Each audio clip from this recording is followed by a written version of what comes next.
हाँ भाई, तो वेक्टर के बाद हमारे पास जो चैप्टर है वो है आपके पास 3D। कौन सा चैप्टर है? Proof propose. प्रूफ जितना मैंने सिखा दिया ना आपको, अब उन प्रूफों से आप सारे प्रूफ कर दोगे और उससे बाहर कुछ नहीं आना। आप, मैं कह रहा हूं वेक्टर में 70 तक कर दीजिए बस क्वेश्चन एमटीजी से। उसके बाद देखिए आप सैम्पल पेपर में एक क्वेश्चन भी नहीं रुकेगा आपसे। और अगर कोई क्वेश्चन आएगा सैम्पल पेपर में तो हम उसको डील कर लेंगे। ठीक है, आप 70 तक वेक्टर में कर दीजिए बस, इतना मोर देन इनफ। आई, क्योंकि 4 नंबर का आना है चैप्टर, 4 नंबर से ज्यादा का आएगा नहीं। 4 नंबर ज्यादा तो इतना वेट, इतना भी टाइम स्पेंड मत करिए। 3-4 लेक्चर बहुत है इसके लिए। ठीक है, नेक्स्ट चैप्टर, हाँ 3D जो चैप्टर है ये आएगा और काफी पूछते हैं 3D में। आइए 3D स्टार्ट करते हैं। तो 3D जो चैप्टर है उसके अंदर आप लाइंस पढ़ेंगे। लाइन क्या होती है? Directed line. डायरेक्टेड लाइन पढ़नी है आपको 3D में। डायरेक्टेड लाइन मतलब इस तरफ भी, देखो लाइन की ना दोनों तरफ एरोज लगते हैं तो दोनों तरफ डायरेक्शन होती है। वेक्टर जो होता है वो यूनिडायरेक्शनल होता है, लाइन जो होती है वो आपकी बाय डायरेक्शनल होती है। बस ये याद रखना है, चिंता मत करिए। ऐसा कोई कंसेप्ट इससे कोई रिलेटेड, कोई आपके आंसरों में कोई भेदभाव ऐसा कुछ नहीं होगा। बस इतना याद रखिए कि 3D लाइन पे है और लाइन की दो डायरेक्शंस होती हैं, एक इस तरफ होती है और एक पल्ली तरफ होती है। ठीक है, अच्छा जी। लाइन है, डायरेक्टेड लाइन की बात कर रहा हूं तो डायरेक्टेड लाइन वर्ड मैंने एक और जगह भी यूज किया है, बताओ क्या, कहाँ यूज किया है? वेक्टर में। वेक्टर में डायरेक्टेड लाइन सेगमेंट। तो 3D में आप वेक्टर्स के कुछ कंसेप्ट को एज इट इज यूज करेंगे, जैसे डायरेक्शन, कोसाइन। डायरेक्शन, कोसाइन, ये लाइन में भी आएगा डीसी के नाम से। फिर एक और चीज भी पढ़ी थी हमने, डायरेक्शन रेशियोज, याद है? डायरेक्शन कोसाइंस के लिए हम क्या यूज करते थे? एल, एम, एन, याद करो। और डायरेक्शन रेशियोज के लिए क्या यूज करते थे हम? ए, बी और सी। आपको जो पहली एक्सरसाइज है ना, उसमें आपको लाइन की इक्वेशन नहीं सिखा रहा, बस आपको ये बता रहा है कि लाइन में ये चीजें होती हैं। डायरेक्शन कोसाइन होता है लाइन का, डायरेक्शन रेशियो होता है लाइन का, और एंगल्स होते हैं लाइन के, क्योंकि ये लाइन तीनों एक्सेस के साथ कुछ ना कुछ एंगल भी क्रिएट करती है। तो अल्फा, बीटा और गामा, और पल्ली तरफ से भी क्रिएट करती है। तो पाई माइनस अल्फा, एक तरफ का बीटा है तो दूसरी तरफ का क्या होगा? Pi minus beta. एक तरफ का गामा है तो पल्ली तरफ से क्या होगा? Pi minus gamma. कैसे आएगा, क्यों आएगा, कहां बनेगा, वो छोड़ो। आप बस इतना याद रखिए, जो लाइन बनती है वो दो तरफ से एंगल क्रिएट करती है। एक अल्फा है तो दूसरा पाई माइनस अल्फा, एक बीटा है तो दूसरा पाई माइनस बीटा है, एक गामा है तो दूसरा पाई माइनस गामा है। अच्छा जी, अब एक लाइन पर, ये लाइन है आपके पास, अगर इस लाइन पर अगर आपको 2 पॉइंट मिल जाए, ये मान लीजिए पहला पॉइंट है, ये आपके पास दूसरा पॉइंट है, तो इसके अपने खुद के कोऑर्डिनेट होंगे, x1 y1 z1। जब तक मैं 3D ना करा दूं कोई छुट्टी मत करनी। बहुत इंपॉर्टेंट चैप्टर है, रिपीट कर रहे हैं। ठीक है, और बहुत ही मतलब सीधी सीधी बातें पूछता है, और इसका क्वेश्चन आपको एग्जाम में जरूर दिखेगा, और 5 नंबर में और दिखता है। करने के 5 नंबर जो मतलब जो मिलते हैं ना, उससे जो सुकून मिलता है वो बहुत बड़ी बात है। तो अगर लाइन पर, मैंने अभी क्या बताया आपको, लाइन के दो मुंह होते हैं, ठीक है, दो तरफ डायरेक्शन है।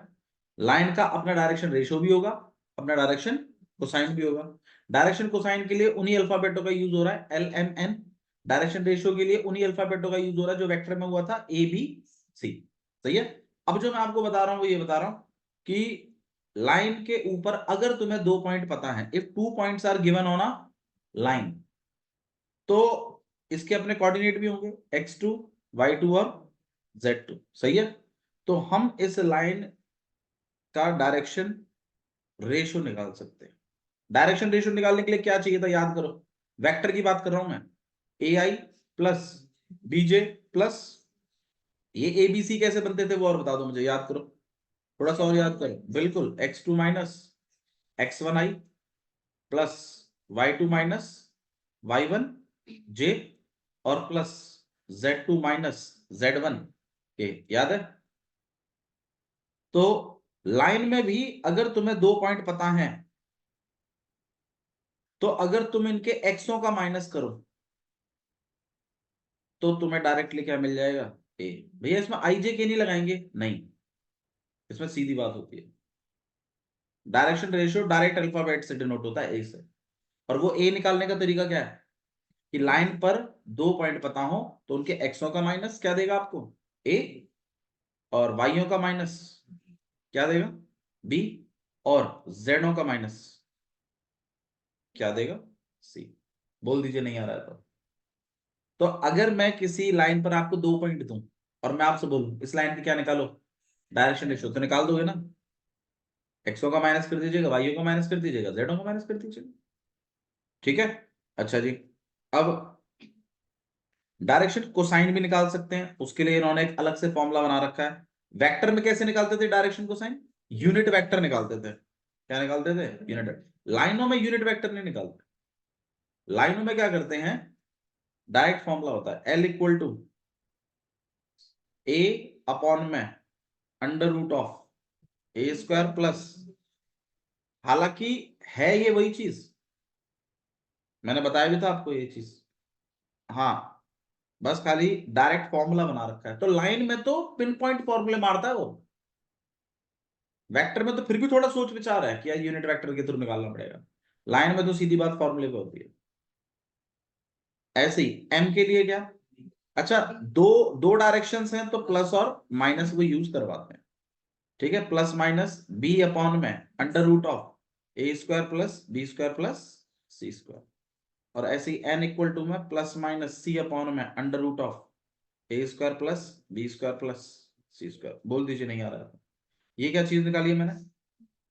Direction cosine. ये क्या निकाले? Direction ratio. तो डायरेक्शन कोसाइन निकालने के लिए आपको पहले क्या निकालना पड़ता है? Direction ratio. डायरेक्शन रेशियो निकालने के लिए क्या चीज चाहिए? लाइन पर 2 पॉइंट चाहिए।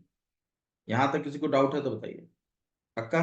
अच्छा जी, जो रिलेशन आपके वेक्टर का था इन एलएमएन का, वही रिलेशन यहां पर भी है। L square plus m square plus n square equal to में 1। ये रिलेशन का कब यूज करना है? जब एल एम एन में से 2 चीजें दे रखी हो, एक मिसिंग हो, तब निकालते हैं।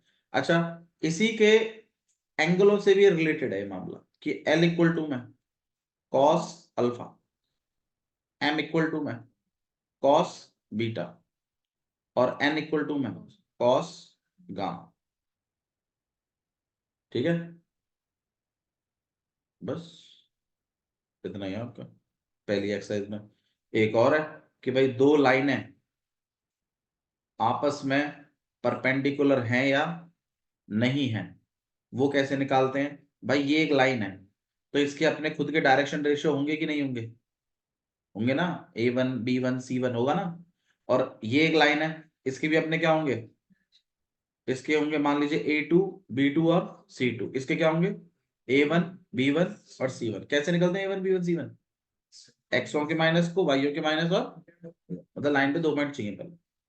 तो अगर आप इनके डायरेक्शन रेशियोज का प्रोडक्ट करा दें, A1 A2 plus B1 B2 plus C1 C2 equals to, तो मैं कह सकता हूं कि 2 लाइनें आपस में कैसी हैं? परपेंडिकुलर। समझ में आ रही है बात? ठीक है, इसको अपने दिमाग में उतार के रखिएगा।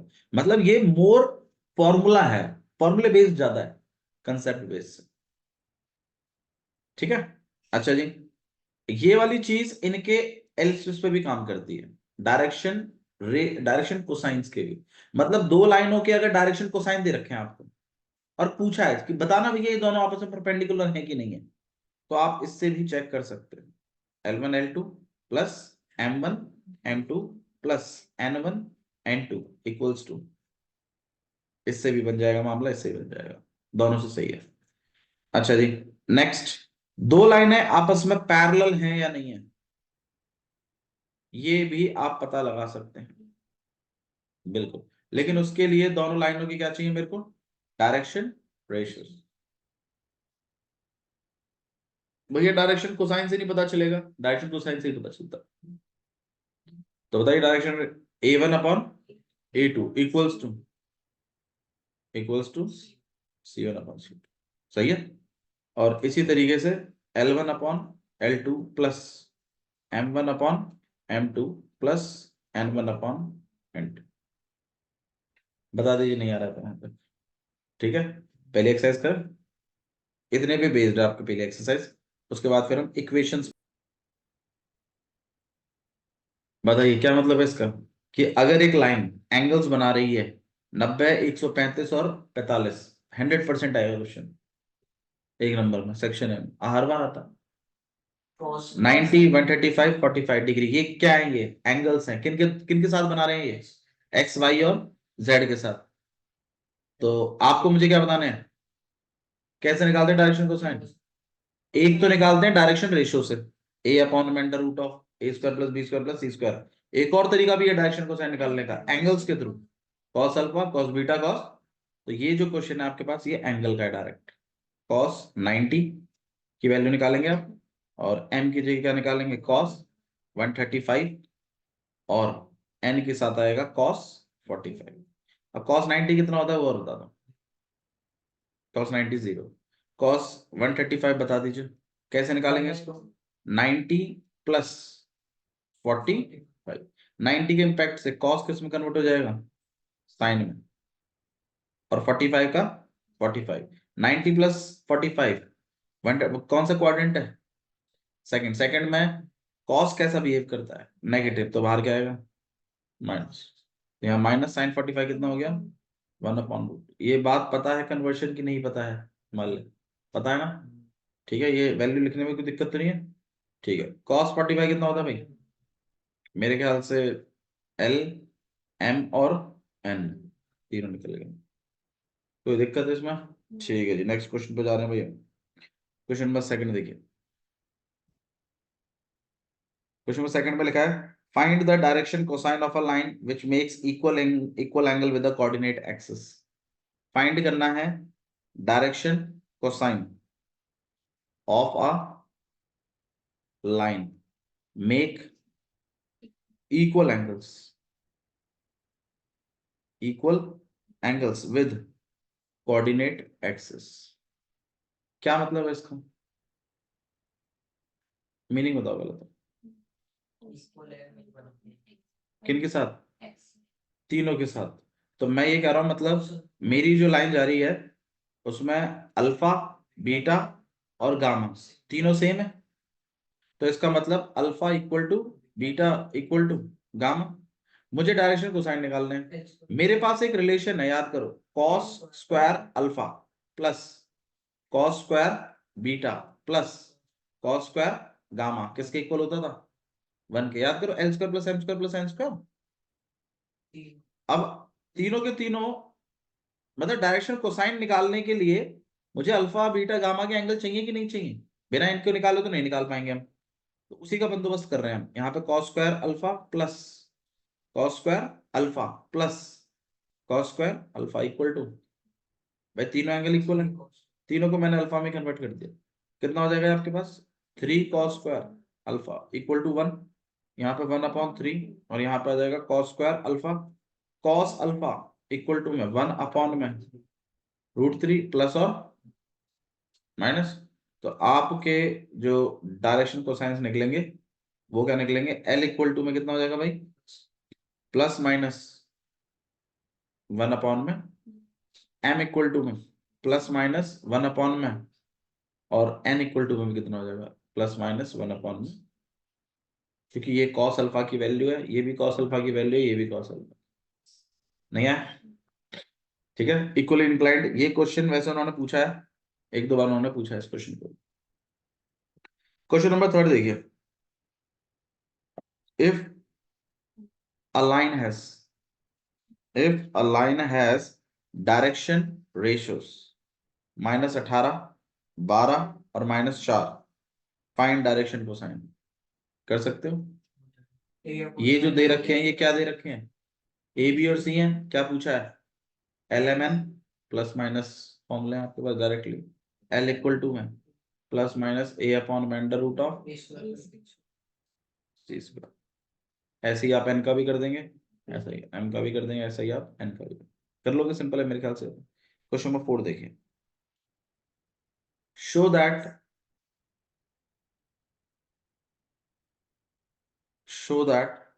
The point 2, 3, 4 -1, -2, 1 and 5, 8, 7 are collinear. भाई तीनों पॉइंट एक ही सिधाई में आ रहे हैं, ये बात आपको शो करनी है। 3 पॉइंट है, अब तीनों एक ही सिधाई पर है, ये बात आपको डिनोट करनी है। कैसे करेंगे, एनी आइडिया? एक तो डिस्टेंस फॉर्मूला हमारे पास एक तरीका है कि ए बी की दूरी निकाल लीजिए, बी सी की दूरी निकाल लीजिए और उसको प्लस करके अपना देख लीजिए, वो भी ठीक है, चल जाएगा काम इसमें। और वेक्टर से भी कर सकते हैं अपन। ये एक वेक्टर बना लीजिए, 2 पॉइंट गिवन है, क्या वेक्टर बन सकता है? बन जाएगा ना। बी में से ए को क्या करवाना है, -x2 -x1, y2 -y1, z2 -z1, पीछे आई जेके लगा दी। फिर बी और सी का निकाल लीजिएगा, निकल जाएगा। तो ये जो वेक्टर बनेगा, ये कुछ बनेगा a1i प्लस b1j और प्लस c1k। इसमें किसी को डाउट है तो बताइए मुझे। वेक्टर बनाने में कोई इशू है? ठीक है। इसका क्या बनेगा, a2i प्लस b2j और प्लस c2k। सही है। फिर आप क्या करिएगा, फिर ये चीज चेक करिएगा कि ये लाइन और ये लाइन, ये वेक्टर और ये वेक्टर आपस में पैरेलल है कि नहीं है। पैरेलल कैसे चेक करते हैं, a1 upon a2 equals to b1 upon equals to, अलग अलग निकालिएगा, a1 a2 अलग निकालिएगा, b1 b2 अलग निकालिएगा, c1 c2 अलग निकालिएगा, और फिर निकाल के चेक करिएगा क्या तीनों इक्वल हैं। अगर ये तीनों इक्वल आ जाते हैं तो इससे एक बात डिक्लेयर हो जाएगी कि a b vector is parallel to b c vector. हाँ या ना? सही है। और दोनों वेक्टर अगर पैरेलल है या कोलिनियर है, और अगर they are sharing the common point also, मतलब एक वेक्टर यहां पर है, एक वेक्टर यहां पर है, मैं कह सकता हूं ये पैरेलल है। सही है। पर अगर इसका ये वाला पॉइंट और इसका ये वाला पॉइंट अलग अलग नहीं है, बल्कि कैसे हैं, एक ही है, तो इसका मतलब ये एक ही सिधाई में है ना भाई। शिफ्ट ही तो कर रहे हैं, फ्री वेक्टर ही तो है, शिफ्ट कर जाएगा ऊपर की तरफ। ऊपर भी नहीं जा रहा तो छोड़ो ना, इसका मतलब ये अलग अलग नहीं है, बल्कि कैसे हैं, एक ही सिधाई में है, क्योंकि they are sharing the common point ना, बी। तो अगर आप कॉमन पॉइंट के साथ साथ अगर आप पैरेलल और प्रूफ कर देते हैं, तो इससे बात सिद्ध होती है कि वो एक ही लाइन में है। ठीक है। तो 2 वेक्टर एक ही लाइन में है, तो इसका मतलब ये तीनों पॉइंट, ऑब्वियस सी बात है, कैसे होंगे, कोलिनियर। क्या होंगे, कोलिनियर। ठीक है, नहीं है? ठीक है। तो इस तरीके से क्वेश्चन है। हालांकि क्वेश्चन पूछते नहीं है, चिंता मत करो, ये बहुत ही ओल्ड फैशन क्वेश्चन हो गया, ये कोलिनियर है कि नहीं है। ठीक है। नेक्स्ट क्वेश्चन देखिए, सबसे लास्ट क्वेश्चन है आपके पास, question number 5। Find the direction cosines. आपको फाइंड करना है direction cosine of the sides of triangle. किसका डायरेक्शन कोसाइन चाहिए मुझे? ट्राइंगल की साइड्स का, जिसके वर्टेक्सेस हैं, वर्टाइसेस आर 3, 5, -4, -1, 1, 2 और -5, -5, -2। तीनों अलग अलग से वो, बिल्कुल सही बात है। एक ट्राइंगल है, तीनों वर्टेक्सेस दिए हुए हैं, तो ये ए है, 3, 5, -4, ये बी है, -1, 1, 2, ये सी है, -5, -5, -2। ये तीनों पॉइंट आपको दे रखे हैं। क्या फाइंड आउट करना है, डायरेक्शन कोसाइन किसका, ट्राइंगल की साइड्स का। तो मतलब ए बी का मुझे डायरेक्शन कोसाइन चाहिए। मुझे एक बात बताओ, ए बी लाइन पर दोनों पॉइंट पता है ना, क्या निकाल सकते हैं आप इसके, डायरेक्शन रेशियोज। क्या निकाल सकते हैं आप इसके, क्या डायरेक्शन रेशियो से डायरेक्शन कोसाइन का बंदोबस्त नहीं कर सकते? कर सकते हैं। तो आपको क्या करना है, ए पॉइंट लेना है, बी पॉइंट लेना है, फिर इसका A1, B1 और C1 निकालना है, फिर इसके L1, L2 sorry L1 M1 और N1 निकालना। बोलो भाई। ऐसे ही फिर बी और सी साइड का बात करनी है, ऐसे ही ए और सी साइड की बात करनी है, और आपको क्या निकालना है? डायरेक्शन। हाँ या ना? प्लीज। एंगल बिटवीन, भविष्य, angle between two lines, angle between two lines, दो लाइनों के बीच में एंगल कैसे निकालते हैं? भविष्य, यहां ध्यान दो। तो पहले मुझे बात बताओ, जब दो लाइनें आपस में इंटरसेक्ट करेंगी तो एक ही एंगल बनेगा या दूसरी तरफ भी एंगल बनेगा? दो बनेंगे, तो एक थीटा 1 होगा, एक थीटा 2 होगा। सही है। दो लाइनें जब आपस में इंटरसेक्ट करती हैं तो दो तरफ एंगल बनता है, एक थीटा 1, एक थीटा 2, लेकिन एक छोटा होगा, एक बड़ा होगा। तो आपका ये जो फॉर्मूला अभी हम लिख रहे हैं, ये आपको छोटा वाला एंगल देता है, हमेशा ध्यान रखिएगा, क्योंकि हम इसमें मॉडुलस लगाएंगे, पॉजिटिव रखेंगे जानबूझ के। और फॉर्मूला क्या है वो सुन लीजिए, ऐसा हालांकि आपने वेक्टर में भी ऑलरेडी पढ़ा हुआ है, पर कॉस थीटा इक्वल्स टू, भाई पहली वाली लाइन होगी तो अपने डायरेक्शन रेशो होंगे उसके, A1 B1, और दूसरी लाइन होगी A2 B2 और C2। तो कॉस थीटा करके आपको पहले तो मॉडुलस लगा लें, और फॉर्मूला क्या है वो सुनिए, A1 A2 plus B1 B2 plus C1 C2 upon में अंडर रूट के अंदर A1 का स्क्वायर प्लस B1 का स्क्वायर प्लस C1 का स्क्वायर अंडर रूट A2 का स्क्वायर प्लस B2 का स्क्वायर प्लस C2 का स्क्वायर। हाँ, बीच में डॉट है, मल्टीप्लाई, और ऊपर मॉडुलस। और ये जो थीटा देगा, ध्यान रखिएगा, छोटा वाला थीटा देगा। अब अगर मान लीजिए थीटा 2 निकालना है तो 180 माइनस थीटा 1, या पाई माइनस थीटा 1 कर दीजिए। ठीक है, आपके पास थीटा 2 आ जाएगा। ठीक है, ओके। एक टॉपिक देखो, इक्वेशन ऑफ लाइन। अब यही टॉपिक बच रहा है बस कल आपके पास, लाइनों की इक्वेशन। और ये आप जितनी बार पढ़े उतनी बार अच्छा है, क्योंकि यही एक चीज है जो समझ में नहीं आती, बाकी अभी तक की स्टोरी आपको समझ में आई होगी। ठीक है, तो आपने ये देख लिया कि लाइन के पास अपना खुद का डायरेक्शन रेशियो, अपना खुद का डायरेक्शन कोसाइन है, एंगल्स भी निकाल सकते हैं। लाइन पर अगर दो पॉइंट पता हो तो काफी चीजें निकल जाती हैं। दो लाइनों का परपेंडिकुलर होना, दो लाइनों का पैरेलल होना, दो लाइनों के बीच में एंगल तक हम निकाल सकते हैं। सही है।